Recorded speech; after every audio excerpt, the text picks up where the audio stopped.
Hey, David, welcome to the show. Hey James, thanks for having me back. It's been a while. I can't believe I did this was last July during the Yankees and Mets series when you guys came on our show. So it's great to be back. Yeah, pleasure having you guys. And for people who don't know, obviously you're part of the Bronx Muchachos podcast. Yep. You're David, but there's three other guys, and you can follow them on Instagram at Real Bronx Muchachos, as well as Twitter at Bronx Muchachos One. Of course, check you guys out on YouTube. And yeah, last time I had you folks on, it was the whole team. It was like kind of crazy, but it's cool to maybe sit down with you just one on one, just kind of Yeah. just get to know you a little bit more as a Yankee fan, and then kind of talk about the team as we're about to break finally to the regular season. Yeah. Yeah. Finally is right. So yeah, I mean lately it's been crazy to start the year. We had Wandy Peralta on 4 weeks ago. We interviewed him, and that was a great time. And then the guys over at New York Giants Rush, the Rush Hour podcast, reached out to us. Nikki Gis and Craig Santucci jumped on with those guys a few weeks ago, and yeah, we're just plugging along, doing our thing, and going into the regular season, we got some more exciting stuff waiting in the wings, and just looking forward to finally getting opening day out of the way with, and hopefully we can get out of spring training without any more injuries happening. So that's been a little irritating, but yeah, definitely excited to just get the season going. Yeah, and in addition to YouTube, I see you also with it's like 5 Reasons or Fire Reasons Sport Network. Yes. Yeah, what was So last summer, we get so our producer Manny does some work for them for the Miami Heat, and he also does some work for the Florida Panthers, the hockey team down here in Florida. So we all get a text to our group chat last June, mid-June, and said that they wanted to pick us up and bring us on their network. So we've been affiliated with them since last summer. It's been a great ride. Our downloads have gone up, our viewership has gone up. So it's been great for exposure reasons. And then recently, the other night, I get an email at 1:30 in the morning from this website called GoodPod. So they take all of the analytics from all the listening platforms and everything, and they rank every sports baseball podcast from the best to worst. I mean, there's really no bad podcast when you're fulfilling your passion and what you're doing. So we ranked number two last week on the top 100 baseball podcasts across the country. All time, we're 25th on that list, and we ranked 65th out of 100 in the top 100 sports podcasts from across the country. So we place higher than the Locked On Astros Daily Podcast. So I'll take that as a win any day of the week. So it's been great to start off 2023 so far. all right? Congratulations, all that. And now, Oh, it's like thank you. I said, you've been doing this for like a whole year. I mean, have you learned anything, or it's just kind of sort of like just take it day by day? I learned a lot how to use social media. People don't really realize how involved social media really is until you actually dabble in it to try to get people to engage with you and listen to you and pay attention to what you're trying to do. And yeah, it was almost like having to take a college course. It's been an overall great experience. I've met a lot of great people. We've worked with a lot of great people, including you. You were actually the first one to hit us up and have us on this show. So it's people like you that we really enjoy working with, and helping others get recognized too. I mean, we've done some work with some people that are just getting into the game themselves, and it's like, hey, help us. It's like, yeah, no problem. I mean, we were in your shoes at one point too, so we'll work with anybody, um, as long as they're willing to work with us, and that's just the way we are. But you and your team, you guys so you guys record every Thursday night, or usually on Thursday nights at 9? Yes, so we're on Thursday nights, 9 o'clock, live on YouTube and Twitter. The Five Reasons Sports Network Twitter, YouTube rather. So when you search us, make sure you type in Five Reasons Sports Bronx Muchachos, and it'll pop up that way. But yeah, we go live on YouTube, Twitter, and Facebook every Thursday night, 9 o'clock. Except if there's like scheduling conflicts with a guest or whatever. So like we're going live on Wednesday night, the 22nd, because we got Lindsey Crosby from Lockdown MLB Prospects coming on. So it's cases like that where we'll adjust and do it on a different day. So sometimes all of us can make it. Sometimes it's like last week, just Danny and Alex because I was at work. Mark was on vacation. So you know it's great doing it with multiple people because you know that if like someone can't make it, like the show still goes on essentially. So. Exactly. And speaking of vacation, I saw during the spring training you actually went down, saw some games Yes. there. That's still on my bucket list to do. But how was that whole experience? Was that your first time going to a No, spring it was training not my game? first time. So the first time I went, it was right after I got back from my deployment overseas in 2016. I met up with a friend down there. He's like, "Hey, I'm a season ticket holder. Do you want to come to a couple of games?" So I went down there for a week in 2016, and it was a great. That was my first year, and the first one to sign my baseball was Reggie Jackson.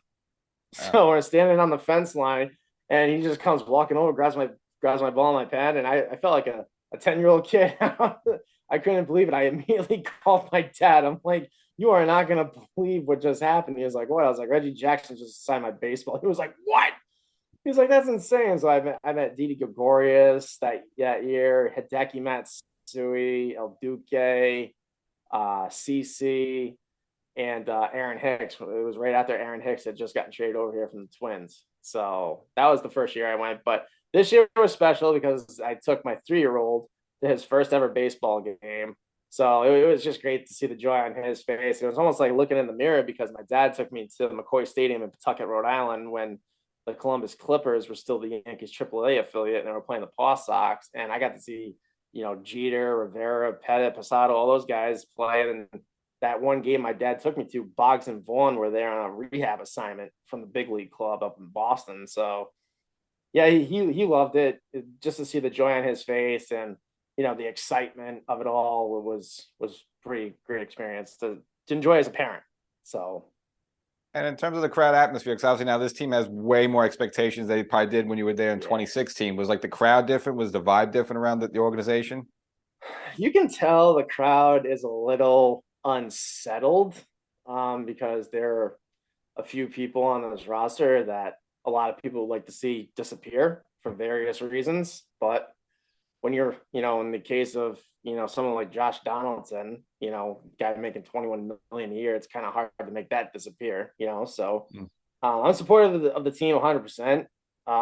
It's just the people that drive me nuts are the ones that are booing in spring training. It's like, guy, like this isn't a place where you boo. Like these games literally mean nothing. Spring training, people need to realize that spring training is used to evaluate your prospects, guys working on things, coming back from injury. There are various reasons why spring training exists, not to mention, it's kind of hard to play baseball in freezing cold weather in the Northeast or wherever you're playing. But I wish people would just take a step back and just enjoy the experience, because spring training is the one time a year where you can get really intimate with the game. The players are a lot looser. They'll talk to you, engage with you and everything. And I think it's just something that a lot of people take for granted sometimes. So to me, I consider it a special thing, special place. So. Well, it could also be to prepare them when they get up to the Bronx. So give them some test booze and then Yeah. So funny you mentioned that because when Aaron Hicks first got traded over here, he was like the 5th guy to sign one of my baseballs, and he was kind of just like looking around, just kind of like shaking his head. I'm like, it's gonna be okay, He's like, man, when I was in Minnesota going to spring training in Arizona, people really don't expect you to come out and win every spring training game. And I was like, Aaron, you think this is bad? Wait till you get to the Bronx. He's like, yeah, I know. He goes, I've been told. Yeah, I mean, and obviously, like Donaldson, he's someone probably a lot of fans are a little low on. I mean, I guess we get into the whole team, while we're here. And, I mean, he's hitting like around 290 as of now, so he hasn't been garbage, but we've seen a couple of miscues in the outfield. Yeah. What do you think? What type of season you think, and what type of role you think he has, with this team, the 2023 team?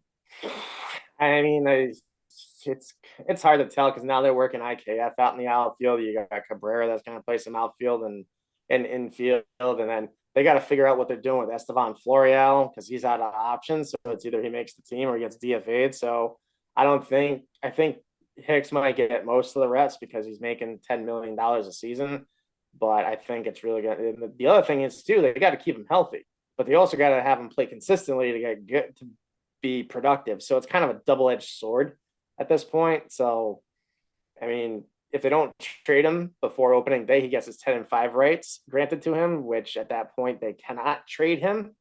So it's going to be interesting to see what happens. But I think Hicks gets most of the reps in left because of, the contract and how much they've invested in him. So I just think maybe just because the past at least few years he's just a little more acclimated to center than left. That I think that's what thrown him off a little bit because it's just that you see him like really misjudge some of these balls really badly. It's like, come on, dude.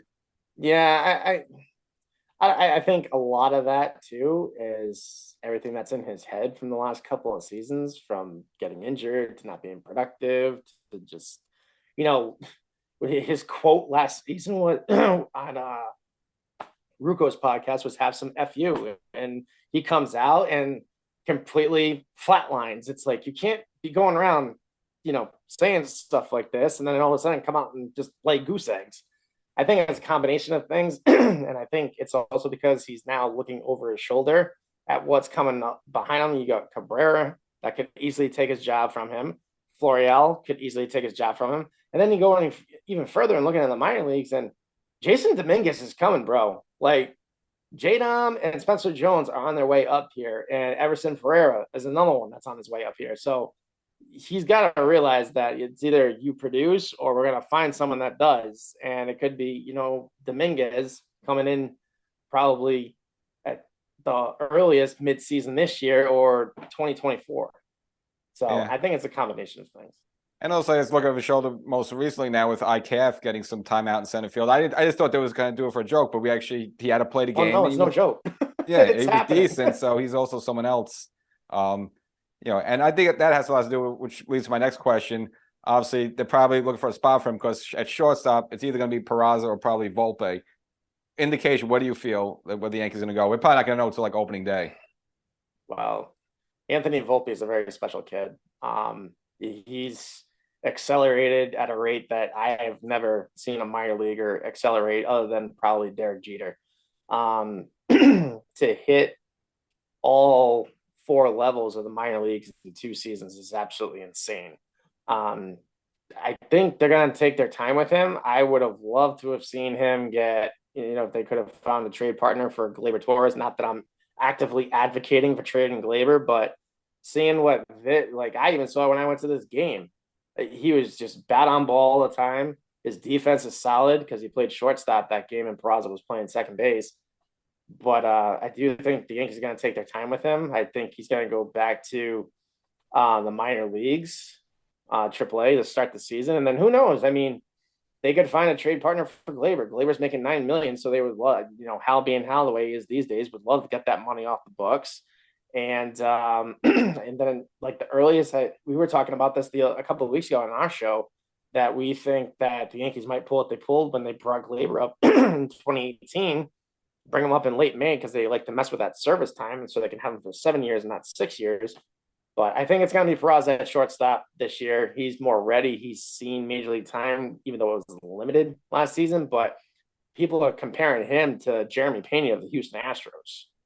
So, and he's just a great player. Like he will be a Gold Glove shortstop. Yeah, I think like Volpe has a little bit more, like, I guess there's more of a like excitement around him. He's a little more flashy than Peraza, is kind of low key. But I agree with you. I could see them just starting the year with Peraza just because he has experience under his belt. He held his own during that game 2 against Houston defensively. He looked fine. Didn't look flustered at all. Yeah. So I could definitely see him, like you said before, just waiting on Volpe a little bit, just for the whole option reason like that, the timetable, and just, let him just get, I'd say like if he would come up here with that. Let him marinate for a little bit. Exactly. You don't want to rush it. Get a little seasoning down there. As for Dominguez, I agree more. Maybe it's not someone you would see maybe until 24. I just don't think we'll see him at all, unless he's like a September call up. I mean, the guy's only like 20 years old, so I think they're not really in a super rush to bring up there, unless the team just gets decimated by the injuries or just like poor play. Then maybe they'll have to pull the emergency switch. Something drastic would have to happen for them to, because he's not even on the 40-man roster. Everson Ferreira is. So for J-Dom to make it to the major leagues this year, every single outfielder would have to get injured with the exception of Aaron Judge. And then, the second string guys, Pereira and Florial, would have to have something drastically happen to them, or Harrison Bader, and people need to realize with Dominguez, like, He's probably not coming until next year. He could probably play in the major leagues now, but we are under the suspicion that the Yankees want him to play in a cold weather climate before he makes his jump to the major leagues. All right, Because and switching he's things only over played to in warm weather since they got him from the Dominican Republic when they signed him. He's only played in warm weather. So exactly I that, think and he missed the COVID year with the, because they right. canceled the minors, so he lost a year. Yeah, and then he comes into spring training doing this. I mean, his OPS was over 1,000. The kid is just a beast. Just a Absolutely. So, beast. all right, so yeah, switching over to the pitching, starting pitching now. Obviously, Rodon and Nestor are not going to be able to start the season, but of course, the fifth starter there, it's going to be a flip between Clark Schmidt, who's been pretty good, and Domingo Germán's been kind of terrible overall. If you want to pick the two, so who do you think gets that fifth starter spot? Well, you also got to remember too that Frankie Montas is possibly out for the season too. So with the injury to Rodon and Cortez, now Schmidt and Herman are going to be 4 and 5. I think you're going to see Clark number 4 and Herman number 5, just because Clark has just been nasty in spring training. That cutter is filthy. That cutter he developed has totally transformed him as a pitcher. And I mean, 3 shutout innings the other night against Pittsburgh and Tampa. 7 strikeouts in 3 innings is just absolutely ridiculous. So that's how I think they go with that. And I mean, a couple of days ago, I saw that Davey Garcia might have been in the running, but they sent him to the minor league camp as well as Jason Dominguez, so he's out.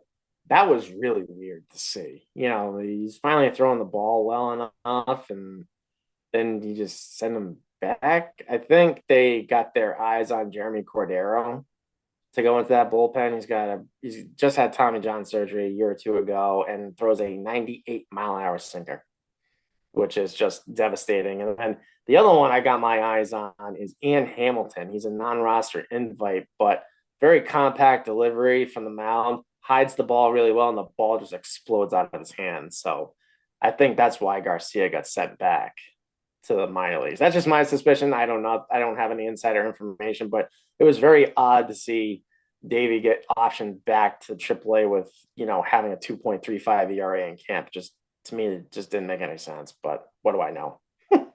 Yeah, unless they see him more as a starter, and they'd rather have him make starts down there versus be like a middle reliever here or just for 1 inning. So maybe just want to stretch him out.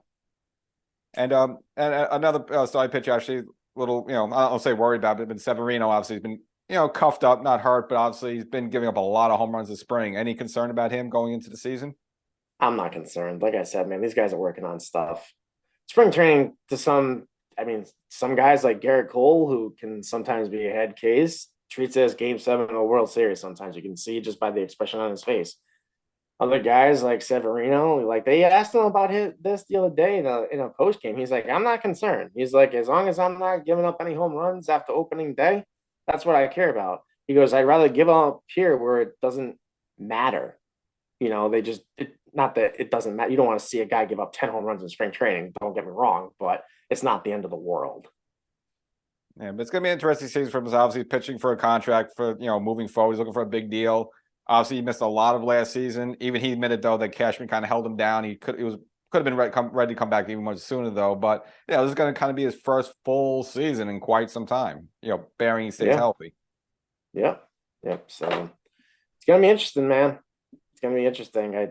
I think he's going to be fine. He's proven time and time again that once that clock starts on opening day, he's always been a different pitcher. And historically he's had rough spring trainings. This is not the first time that this has happened.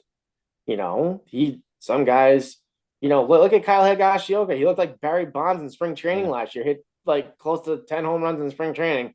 Regular season hits like 3, and everyone's like, "Oh, what happened?" It's like when you play against guys in spring training that are, scraping the bottom levels of the minor leagues, and you got an 8-year vet standing in the batter's box. Yeah, the ball's gonna go bang over the fence. Like that's what happens when you face an inexperienced pitcher. So, like I said, people just need to relax, enjoy it.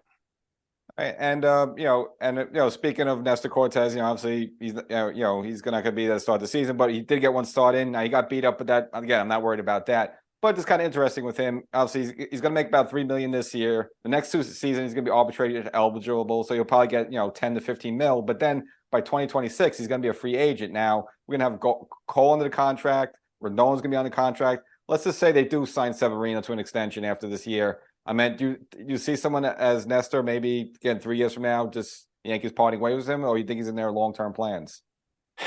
I don't know.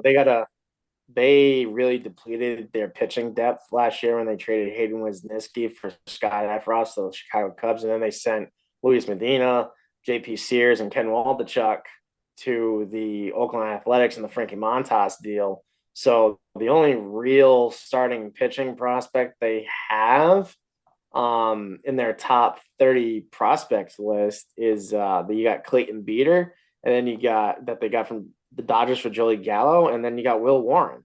Those are really your only two like starting pitching prospects that you have. So unless you can develop some guys like a Sean Boyle or a Michael Gomez into starting pitchers, they're gonna have to hold on to some of these guys until they can either supplement through free agency or develop some guys through the minor leagues. But if Nestor keeps doing what he's doing, I don't see the Yankees letting him go. No way. What I like about him, he doesn't really rely on a fastball. He's kind of a crafty pitcher. So he reminds me of a left-handed version of a cross between Mike Mussina and Jimmy Key. Finesse pitching. That's what Moose relied on towards the end of his career. Moose didn't throw 100 miles an hour. I think the fastest fastball I ever saw him throw was like 93, 94 miles an hour.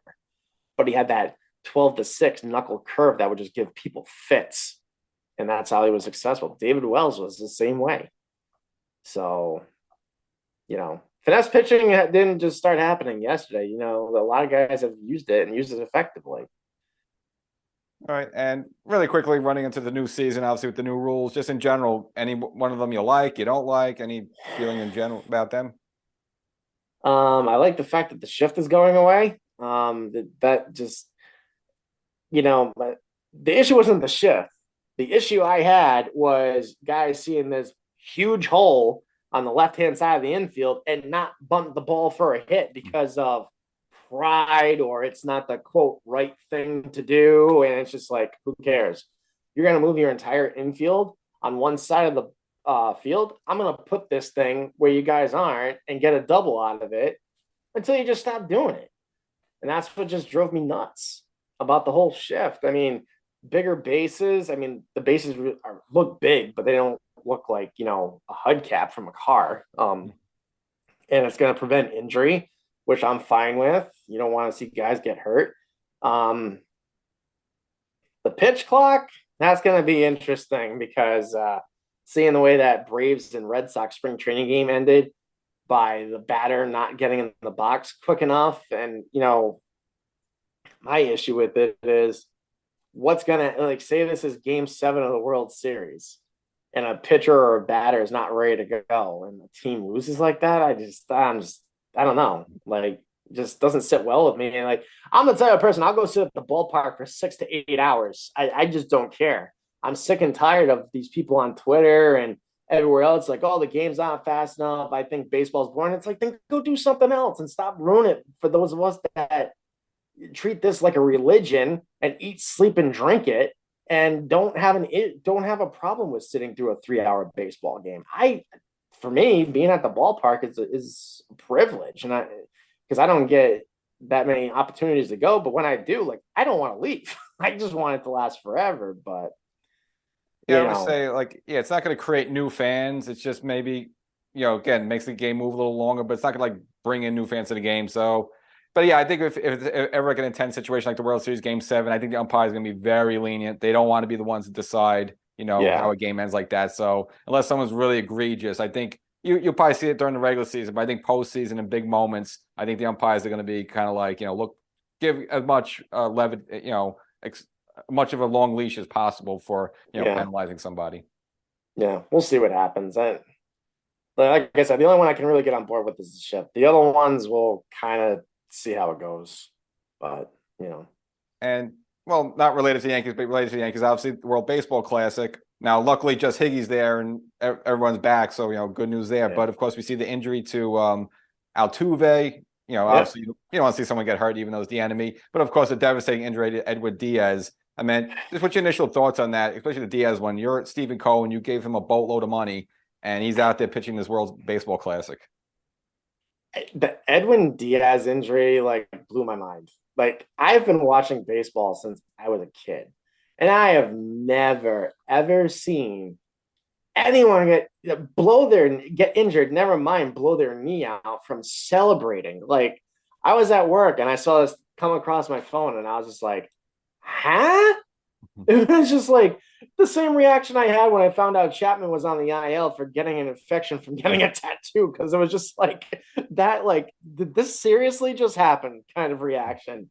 Obviously, if I'm Steve Cohen, I'd be pretty upset if I had to lose my $100 million closer for an entire season, but you can't control some stuff like this. I mean, get back to the original question.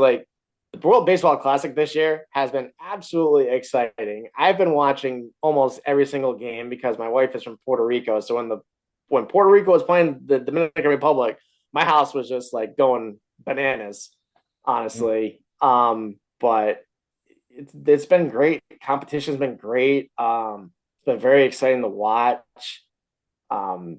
So, and a lot of these guys don't get to do it very often. You hear the Adam Wainwright story. He was cut from the Olympic team in 2004.